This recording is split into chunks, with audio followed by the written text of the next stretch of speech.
Bom dia, irmãos. Hoje nós faremos um pouco diferente, nós já entraremos diretamente na aula, né? Eu peço que você, nesse momento, você que pode, se coloque em pé, onde nós estaremos orando, e daí a gente pode já estar iniciando a nossa aula de hoje, tá bom?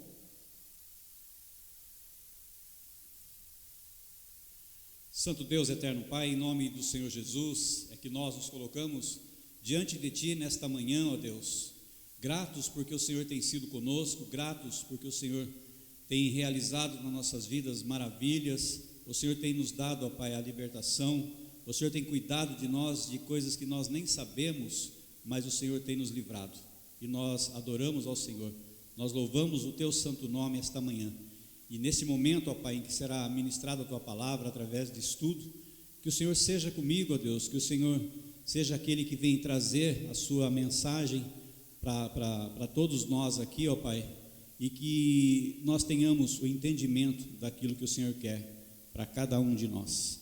Nós oramos, portanto, em nome do Senhor Jesus. Amém. Ainda em pé, irmãos, queria convidar os irmãos a estarem entoando o hino de número 393. É um hino que talvez você não conheça, porque ele não é um hino muito tocado, mas eu quero que você preste atenção nesse momento na letra desse hino, tá ok?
Amém. Os irmãos podem se assentar.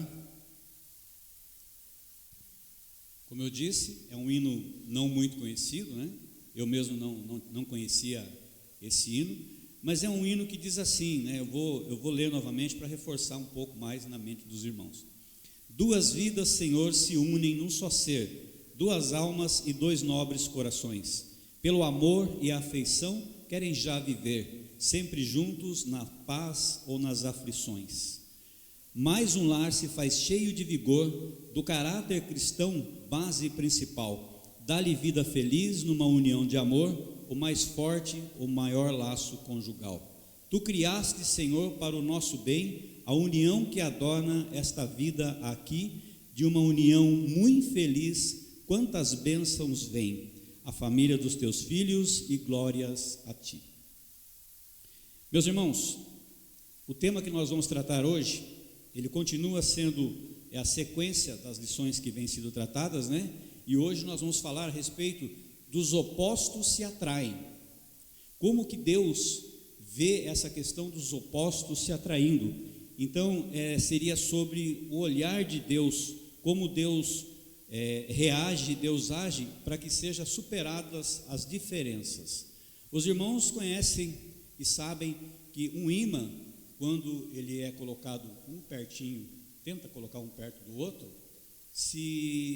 o que atrai ali? São os opostos ou são os polos semelhantes?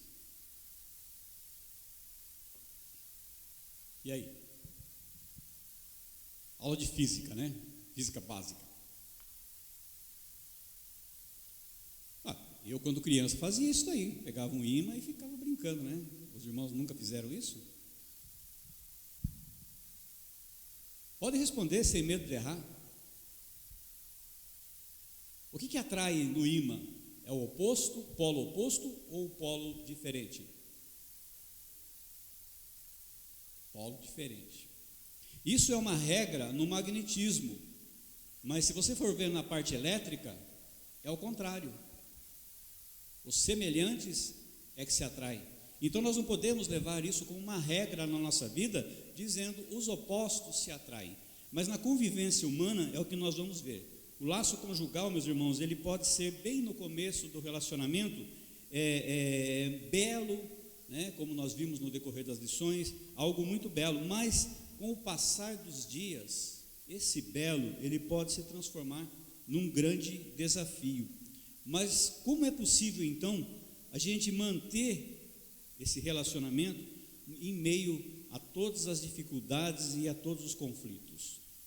Os irmãos podem dar uma ideia de como é que a gente pode tentar manter os conflitos, tentar superar esses conflitos que tem entre os semelhantes que se atraíram ou os opostos que se atraíram?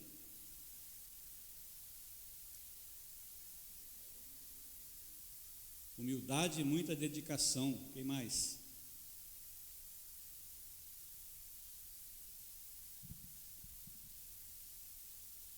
Essa lição, ela é importante porque nós vamos ver essas diferenças que existem dentro do lar, dentro da casa, entre os cônjuges, né? E que essas diferenças, elas podem ser consideradas até atrativas no começo do relacionamento. Quando está lá numa fase de namoro ou uma fase de noivado, onde você completa o outro em algumas partes, o outro te completa em algumas partes, onde os opostos se atraem, né?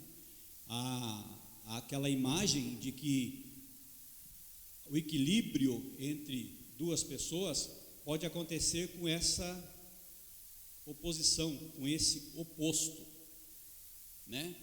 Só que isso no começo do relacionamento, do casamento, isso é até legal, mas chega um momento, depois de anos, o que pode acontecer? Pode acontecer que aquilo que atraiu você como oposto no outro, ele seja o motivo da sua ira, ele seja o motivo da sua diversidade, da sua irritação. Aquilo que atraiu você no outro, que te complementava, passa a ficar tão grande na tua mente, na tua cabeça, que aquilo passa a ser desconfortável para você. E isso em ambos os casos. Isso tanto no relacionamento do homem para com a mulher, quanto da mulher para com o homem. essa cumplicidade que poderia existir no começo, com o passar do tempo, ele passa a se tornar uma discórdia. E, meus irmãos, entender essas diferenças é muito importante.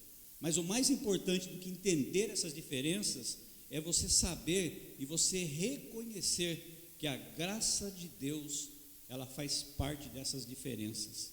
E é importante superar essas diferenças e essas dificuldades. Vamos entender então um pouco a respeito do que o apóstolo Paulo fala aos Coríntios. Abra comigo a palavra de Deus em 1 Coríntios, no capítulo 13. 1 Coríntios, capítulo 13, versos de 4 a 7.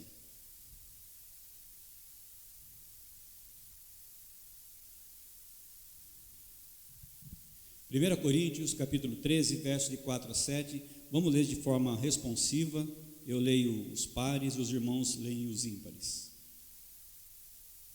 Verso do número 4 diz assim: o amor é paciente, é benigno, o amor não arde em ciúmes, não se ufana, não se ensoberbece.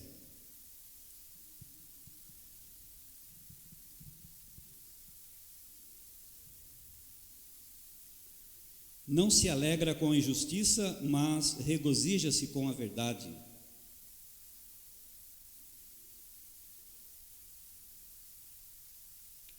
O apóstolo Paulo vem dizer aqui que o amor é o dom supremo, é um dom maior, né? Tanto que no verso de número 13, o próprio enunciado da palavra de Deus diz: o amor é o dom supremo. Vem falar aqui no início do capítulo 13, que ainda que se fale na língua dos homens ou na língua dos anjos, se não tiver amor, será como um bronze que soa e como um símbolo que retine. O amor é paciente, é o mesmo que dizer que o amor tem uma capacidade de suportar aquilo que vier. Suportar no sentido de suporte, né? Aquilo que vier durante esse relacionamento. Ao mesmo tempo, esse mesmo amor, ele reage com benignidade. Obrigado, gente. Com benignidade, quer dizer o que essa benignidade? Mesmo que seja maltratado, mesmo que uma das partes seja maltratada, seja tratado com rispidez, o amor tem que prevalecer. O amor também, ele não deseja que seja um amor com ciúmes, ele não arde em ciúmes e nem com inveja. Muitas vezes dentro do relacionamento a inveja aparece de um para com o outro. Marido, muitas vezes, ele tem a inveja e ele não aceita porque a esposa ganha mais do que ele. Ele não aceita. Ele tem a ideia de que ele, sendo o provedor do lar, ele deve prover tudo, a esposa deve ganhar o dinheiro dela, mas esse dinheiro fica para que ela gaste no que ela quiser. Essa é uma realidade. Então, se ela ganhar mais do que ele, pode existir aí um ciúme. Nesse ponto eu não sou assim. A Ana pode ganhar 10 vezes mais do que eu vou louvar a Deus. O amor também, ele não se incomoda com o sucesso do outro. Ele não se ufana nem se ensoberbece. Isso quer dizer que o amor não permite que você trate as coisas com orgulho ou com arrogância. Não trate o outro com orgulho nem com arrogância, mas o amor verdadeiro, ele produz a humildade, como foi falado ali para o seu Nelson, com a humildade. No verso de número 5 diz assim: não se conduz inconvenientemente, não procura os seus interesses, não se exaspera e não se ressente do mal. Quer dizer que o amor, ele não pode de forma alguma produzir um ato de vergonha dentro da casa. Isso é o conduzir inconvenientemente. Não pode procurar os seus interesses, isto é, não pode ser egoísta, né, dentro do relacionamento que nós estamos falando. Não pode procurar os seus próprios interesses. O amor não se exaspera, quer dizer, não causa ira e nem causa ódio. O amor não se ressente do mal, quer dizer, não gera sentimentos ruins, não guarda mágoas, não guarda ressentimento, não guarda rancor. No verso de número 6, não se alegra com a injustiça, mas regozija-se com a verdade. Quer dizer que o amor, ele se incomoda com esse tipo de coisa. Com a injustiça, ele não se alegra, ele se incomoda, porque na verdade o amor reflete quem é Deus. O amor verdadeiro reflete quem é Deus. E Deus é verdade e Deus é justiça. Verso de número 7 diz assim: tudo sofre, tudo crê, tudo espera, tudo suporta. Ele inicia já com essa palavra, tudo é tudo, tudo sofre, tudo crê, tudo espera. As circunstâncias não podem abalar esse relacionamento. O amor verdadeiro vence qualquer situação, porque o amor verdadeiro vem do próprio Deus. Deus é o próprio amor, Ele é a essência do amor. Então, se o amor verdadeiro vem da essência, que é o próprio Deus, não pode ter injustiça, não pode ter circunstâncias que abalem esse amor. Mas é muito bonito. Nós lemos e discernimos a respeito da palavra de Deus, mas nós somos pessoas, nós somos seres humanos, falhos, pecadores, com o coração corrupto pelo pecado, e nós temos nos nossos relacionamentos muitas vezes confusões, e sabemos muitas vezes que a unidade ela não é uma conformidade. O viver em união dentro de um relacionamento matrimonial não faz parte muitas vezes da nossa vida como pecador, como homem pecador. Nós temos as nossas falhas dentro dos nossos relacionamentos sociais e temos as nossas falhas dentro do nosso casamento também. Ou alguém tem um casamento perfeito aqui? Pairou silêncio. Que é difícil mesmo. Difícil porque a nossa condição de pecador, o nosso coração é corrupto. Então nós vamos ver nesse primeiro tópico quais são essas diferenças que podem abalar esse relacionamento e como tratar essas diferenças através da palavra de Deus. Meus irmãos, na nossa vida, na nossa vivência, nós trazemos uma bagagem cultural, nós trazemos uma bagagem familiar, nós trazemos tudo isso para o nosso casamento. Há coisas que nós gostamos mais e há coisas que nós gostamos menos. Mas essa bagagem que nós trazemos, essa vivência, cada um tem a sua. O ser humano é um ser individual. E esse ser individual, ele acumula na mente dele as coisas que ele vive desde que ele nasceu. Todos nós aqui vivemos na nossa infância num contexto cultural, mas um contexto cultural diferente, um contexto familiar diferente uns dos outros. Uns tiveram dificuldades com pobreza, outros tiveram dificuldades com riqueza, outros foram traumatizados muitas vezes por questões diversas. Às vezes a pessoa foi abusada na infância, sexualmente falando. Às vezes a pessoa passou por outros traumas, uns diferentes dos outros. E o que acontece durante o casamento é que você pega duas pessoas que tiveram todos essa vivência muitas vezes traumática, e essas duas pessoas são colocadas para viver debaixo do mesmo teto, no mesmo lugar. E o que acontece com essas duas pessoas? Voltamos lá para a primeira parte, aonde os opostos se atraem. Às vezes você vê no outro aquele amparo que você precisa na sua dor emocional, e as duas pessoas se entendem e são colocadas debaixo do mesmo teto. Eu costumo dizer que quando você coloca duas pessoas debaixo do mesmo teto, num relacionamento, num casamento, o que acontece é que você está colocando duas dores emocionais ali, cada um com a sua bagagem cultural, cada um com a sua bagagem familiar, com as suas dores, com os seus traumas, e que influenciarão com certeza no casamento num dado momento. Mas o que fazer então, se isso existe? Essa série de diferentes definições que nós trazemos, esse oposto e que muitas vezes atrai, ele passa a ser muitas vezes o motivo do conflito. Você passa muitas vezes a não tolerar mais aquilo que o seu marido, aquilo que a sua esposa faz, e que antes para você era motivo de riso, era motivo de alegria. Mas por que isso acontece? Nesse caso das diferenças, É porque cada um traz a sua bagagem. A maneira que você foi criado, a maneira que você sofreu na sua infância, isso vai trazer para você nos dias atuais a mensagem de como você deve reagir. Como você deve reagir. Se você veio de uma parte onde no seu lar, seu pai, sua mãe teve violência, a sua tendência é reagir com violência.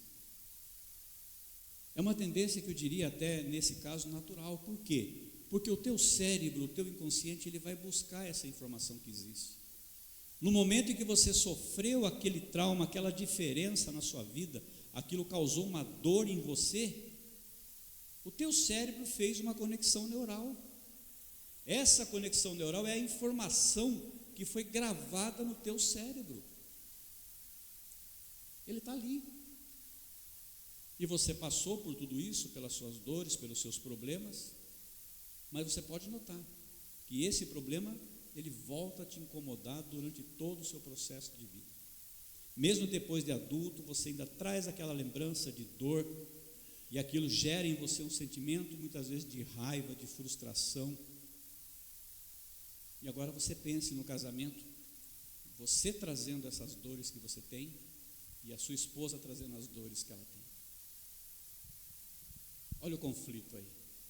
Mas como trabalhar, como resolver esses conflitos? Nós vamos ver mais à frente como é que isso funciona.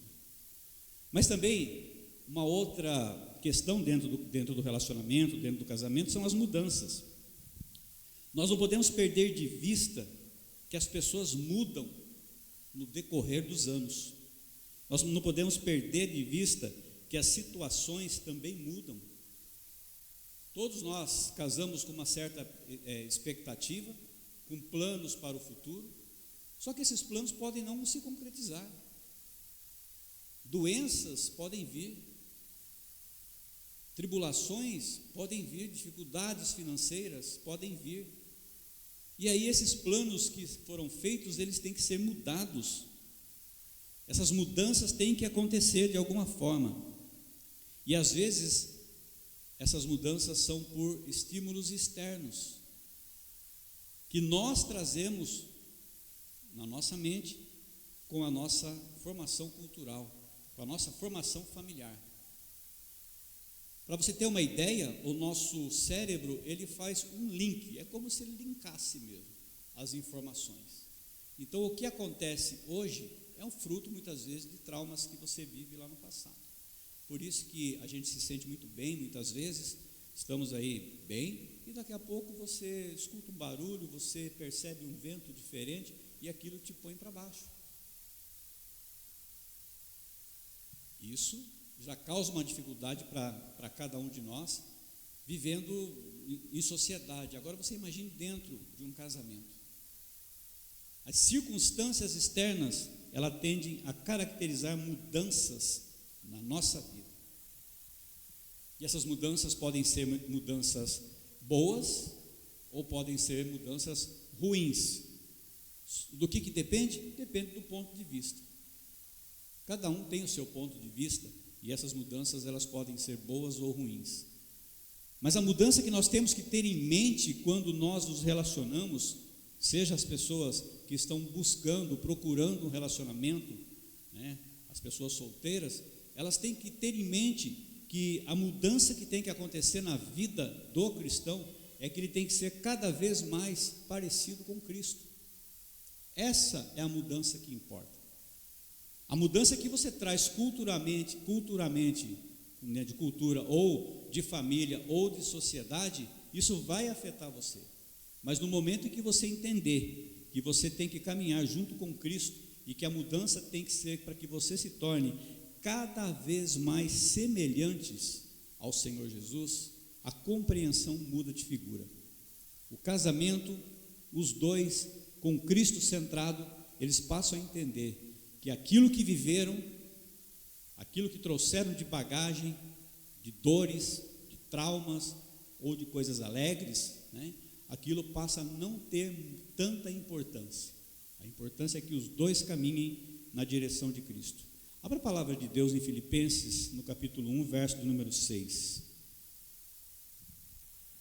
Filipenses 1:6.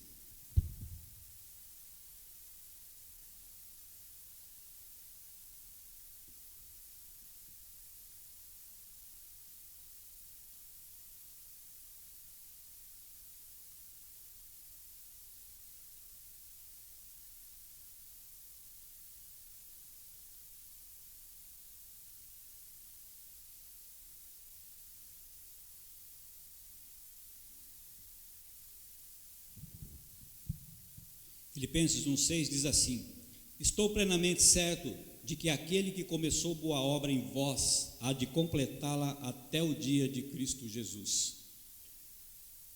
O Senhor começou uma boa obra em nós e essa obra vai ser completada. Deus não faz as coisas pela metade, a obra vai ser completa. E essa obra completa é onde entra o ser parecidos com Cristo. Quando dentro de um relacionamento, seja o namoro, seja o casamento, você se direciona para que Cristo seja o centro, esse é o movimento correto que você tem que fazer. Porque enquanto você buscar ser atraído pelo oposto ou pelo semelhante, você vai sofrer. O sofrimento virá com certeza, porque como eu disse, são pessoas sendo colocadas dentro de um relacionamento com o coração corrupto. Cada um, num dado momento, vai pensar em si. Cada um, num dado momento, vai lembrar da dor que tem. Qual é a maior dor emocional que existe? Alguém sabe dizer? A sua. A maior dor que existe é a sua. Se você for comparar dores, não há como. Eu trato pessoas, por exemplo, que têm problemas da infância com assédio sexual, com violência sexual, com violência física, e eu trato pessoas que o problema dela é uma unha encravada. Mas qual é a maior dor? A maior dor é a dela. A dela é a maior dor. E essa é o que precisa ser tratado. Mas o foco principal de duas pessoas no relacionamento não é pensar na sua dor, mas é caminhar na direção de Cristo. Casamento feito a três, você, sua esposa e Deus. Porque quando você começar a discutir, na discussão que você tiver, a única coisa que vai calar a sua boca, ou a boca da sua esposa, é a palavra de Deus. Porque aí não há como você colocar seu ponto de vista. Não há como você colocar a sua dor à frente para poder justificar aquilo que está acontecendo. Porque a palavra de Deus, ela não muda. A palavra de Deus, ela é interpretada para nós e por nós pelo poder do Espírito Santo. Então não há como você não calar, se você estiver errado, com a palavra de Deus. Mas é necessário também que haja uma adequação, meus irmãos. As pessoas são atraídas pela ideia de que poderão se casar e vão permanecer as mesmas pessoas, de jeito nenhum. Com o tempo, com a vivência durante o casamento, com a convivência, com as dificuldades, com as tribulações, o convívio muda, as coisas mudam. E às vezes nós nos tornamos iguais ao outro. Aquilo que você não gostava, você passa a gostar. Isso é bom. Aquilo que a sua esposa não gostava e aprendeu a comer com você, passa a gostar. Isso é bom. Chega um momento em que muitas vezes você vai pedir a mesma coisa que a outra pessoa pediu pela convivência. Só que a convivência, ela traz também o estresse pela convivência. E mais uma vez entra o que nesse relacionamento? Cristo. Entra o você estar direcionado a Cristo, a esse poder, o amor na unidade e entendimento, ser uma só carne e entender que cada um de nós somos seres individuais e esse ser individual, ele traz a bagagem durante todo o seu processo de vida. E quem conhece esse processo de vida seu? Quem conhece essa bagagem que você traz? é Cristo Jesus. Por mais que você fale, por mais que você se abra com a pessoa que está do seu lado, algumas coisas fica complicado, fica difícil para que você se abra, mas Cristo Jesus, ele conhece o coração do homem, e é aí que esse Cristo Jesus vai trabalhar nesse coração. Nos termos bíblicos, né, o que faz um casamento ter sucesso não é nenhum encaixe mágico, não é nem o oposto que te atraiu e nem o semelhante que te atraiu. Essa atração é uma atração até discutível, mas o que faz o sucesso no casamento é quando vocês dois celebram a Cristo, celebram ao Criador, soberano e Salvador. E nós vamos trabalhar, vamos falar a respeito do Deus Criador, a respeito do Deus soberano e a respeito do Deus Salvador. Quando eu falo, meus irmãos, que os opostos se atraem, né, já foi colocado isso, mas quando eu falo que os semelhantes se atraem, os irmãos conseguem entender como que os semelhantes se atraem?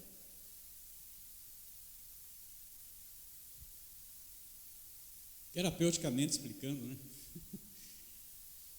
Os opostos se atraem, os semelhantes, eles podem se atrair pelo seguinte: quando nessa vivência dessa pessoa, imagine uma menina ou um rapaz que ele viu dentro da casa toda aquela violência, todo aquele problema dentro da casa. Quando esse menino, essa menina cresce, ela vai dizer: eu não quero isso dentro da minha casa de jeito nenhum.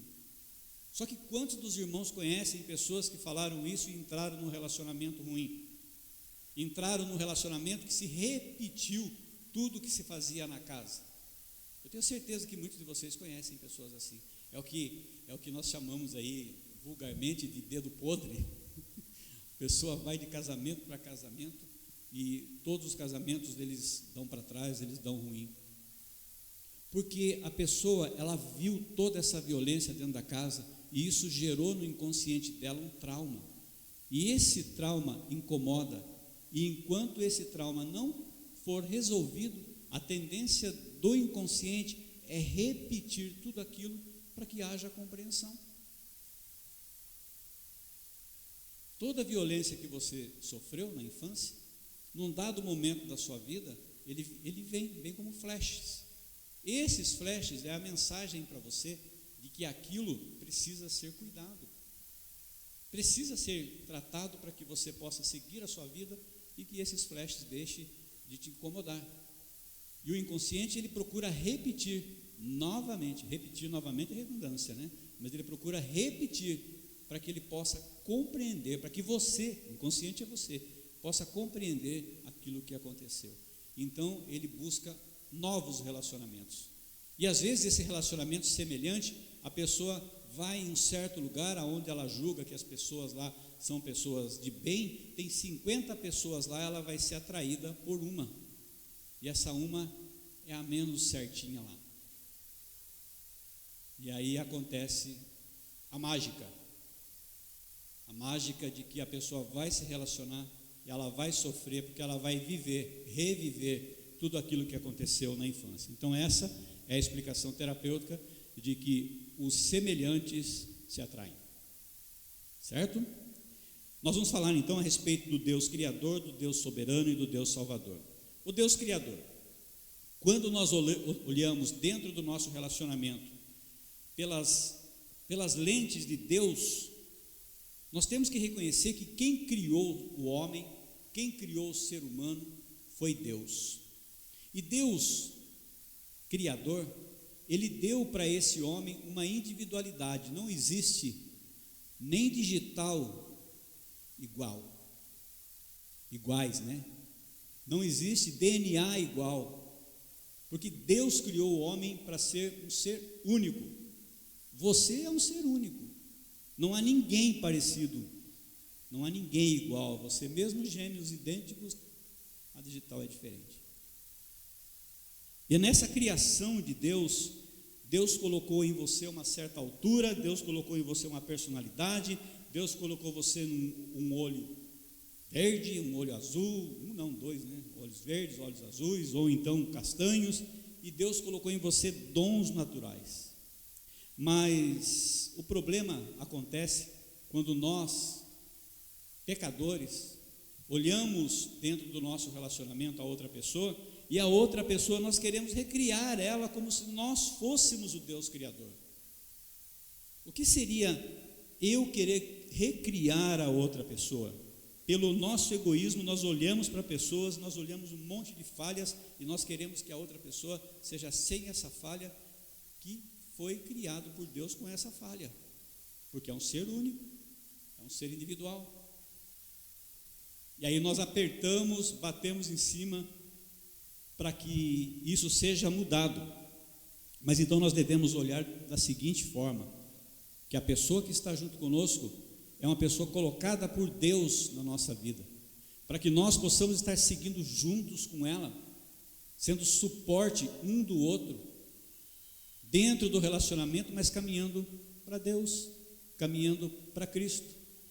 Aí você vai ter o entendimento de que as pessoas são individuais e que aquilo que você tenta recriar nela como se você fosse o Criador, aquilo que você tenta mudar nela como se você fosse o Criador, ele se torna desgastante para você e impossível muitas vezes. Eu não estou dizendo que as pessoas não têm que mudar dentro do relacionamento, não é isso. Todos nós temos também que pensar a respeito do nosso relacionamento para que a gente possa estar caminhando e mudando. Só que não é fácil para o homem com o coração pecaminoso mudar. Por isso que nós pedimos a força ao Criador, ao Deus Todo-Poderoso. Até aqui, meus irmãos, alguém quer comentar alguma coisa? Alguém quer fazer alguma pergunta? Se for fazer pergunta, faça pergunta fácil, porque eu estou sozinho hoje aqui. Ah, não tem um seminarista ali.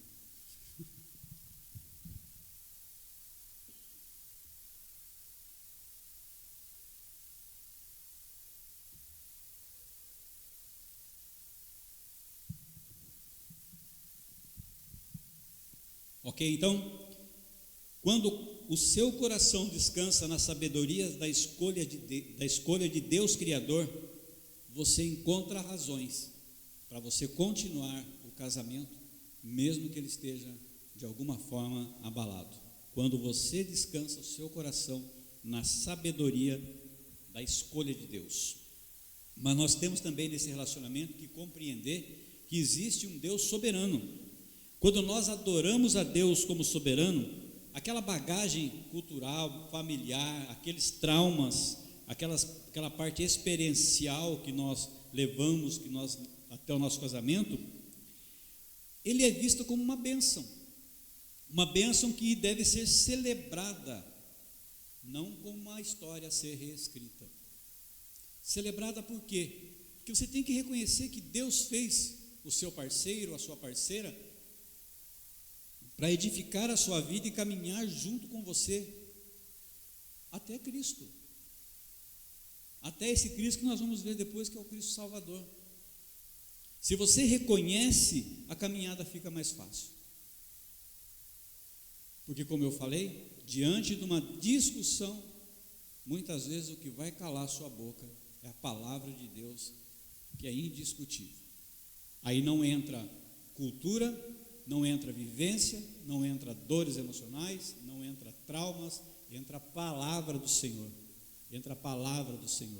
que penetra, que corta e que traz a luz, que traz a verdade. Quando o seu coração celebra a soberania de Deus na criação, as diferentes histórias da vida mudam, se cruzam e mudam, e aí você encontra razões para você continuar. E nós temos o Deus Salvador. Você sabia que o seu cônjuge, o seu esposo, a sua esposa, ele não é, ou ela não é, a única pecador ou pecador nessa história? Você sabia disso? Vocês dois são pecadores. Nós todos somos pecadores. E a única condição para que nós sejamos transformados é crer no Senhor Jesus, é colocar o Senhor Jesus como centro da nossa transformação, porque todos nós em processo de transformação, nós estamos todos nós no caminho da santificação. E o caminho da santificação dentro do casamento, dentro do relacionamento conjugal, ele fica mais fácil, digamos assim, quando você é o suporte um do outro. Quando o outro é o teu suporte e você é o suporte daquela pessoa que está com você. Nós temos que colocar na nossa mente que o processo de transformação, que nesse processo, você foi chamado para ajudar a sua esposa, você foi chamado para ajudar o seu esposo a passar, a trilhar por essas dificuldades, nesse caminho de santificação, até Cristo Jesus. Quando nós colocamos Jesus, Deus, no centro das atenções do nosso relacionamento, nós passamos pelas dificuldades. Quando nós colocamos as nossas dores, os nossos problemas diante de Deus, querendo ser o soberano, querendo ser o Criador, querendo ser o Salvador, com certeza vai haver falha, vai falhar e não vai dar certo. Quando o seu coração é cheio da gratidão pela maravilhosa graça que ambos receberam e ainda recebem, aí você encontra razões para continuar. Meus irmãos, o que eu tinha para dizer a respeito dos opostos se atraem ou semelhantes se atraem é isso. Como conclusão, eu queria deixar para os irmãos, eu vou até ler que eu marquei aqui para não esquecer. Conclusão: os opostos se atraem sim, mas o que os mantém unidos é uma coisa mais forte do que o poder da atração inicial. O que vai manter você ali não é o poder dessa atração inicial, seja por opostos ou seja por semelhante. O que vai manter você unido é Cristo Jesus no centro da atenção e vocês dois caminhando em busca da santificação, em busca dessa salvação que nos é colocado pela graça de Cristo. Deus trabalha também com muito interesse por uma mudança duradoura, e essa mudança vai acompanhar você durante todo o processo de vida. Tenha em mente que você foi designado para fazer aquilo que você foi chamado para fazer, que é ser o suporte um do outro. Essa é uma boa razão para que você seja encorajado nos momentos difíceis. Não se fie nas afinidades ou na falta deles. Não se fie nas afinidades ou na falta deles. Dizer que falta isso no teu parceiro ou parceira, ou dizer que sobra até isso, não. Com certeza, se Deus colocou você nesse relacionamento, é porque você é para ser o suporte dessa pessoa que está ao seu lado, para juntos caminhar em direção a Cristo. Para os solteiros, tem solteiros aqui? Tem. Para os solteiros, procure alguém que esteja disposto a ser parecido com Cristo. Se dentro desse processo de você buscar alguém, essa outra pessoa estiver caminhando em direção a Cristo, tendo o entendimento de que ela tem que ser parecida cada vez mais com o Senhor Jesus, esse relacionamento dá certo, mesmo que hajam as divergências, mas precisa ser mantido isso durante todo o seu relacionamento. Vamos ler mais uma passagem bíblica em Filipenses, no capítulo 2, Filipenses no capítulo 4, no versos 2. Filipenses capítulo 4, verso 2, diz assim: rogo a Evódia e rogo a Sintique, pensem concordemente no Senhor. Esse é o segredo, um dos segredos do relacionamento, que os dois pensem concordando no Senhor, concordando que os dois precisam estar juntos, um suportando o outro, um dando suporte ao outro, nessa caminhada até Cristo Jesus, até o dia em que Cristo voltar. Então as diferenças, elas se tornam algo que não tem muita importância, porque a importância é o caminhar de vocês dois com relação a Cristo. Essa é a lição de hoje. Os opostos se atraem, é o que diz a revista, e eu complementei os semelhantes também, com aquela explicação que foi dada. Irmãos, que Deus esteja abençoando a cada um de nós, e eu vou, se você tiver ainda alguma pergunta, algum questionamento para fazer, esse é o momento.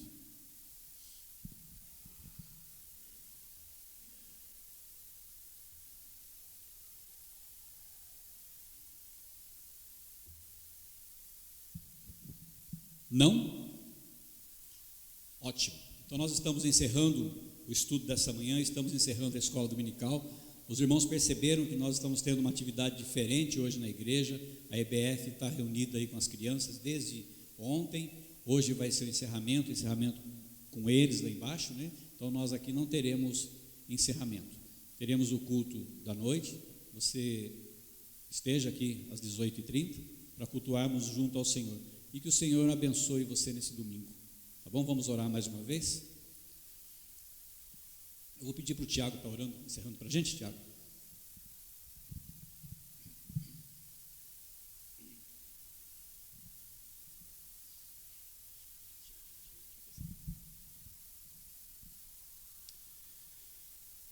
Pai, nós te agradecemos, Senhor, porque a palavra do Senhor sempre é eficaz em nosso coração, ó Pai. Nós te agradecemos porque aprendemos, ó Pai, que o foco dos nossos relacionamentos deve ser o Senhor Jesus, ó Pai. Te agradecemos porque, apesar das nossas diferenças ou semelhanças, ó Pai, não é isso que deve nos pautar, mas é o fato de que devemos pensar concordemente com o Senhor, ó Pai. Ajuda-nos, Senhor, a viver dessa forma. Ajuda os casados, ó Pai, a entenderem que caminham em direção a Cristo. Ajuda, ó Pai, os solteiros a encontrarem pessoas que querem caminhar em direção a Cristo, ó Pai. Guarda também a IBF, ó Pai, e abençoa-nos ao longo desse dia. É no nome do Teu Filho amado que oramos e agradecemos ao Senhor. Amém.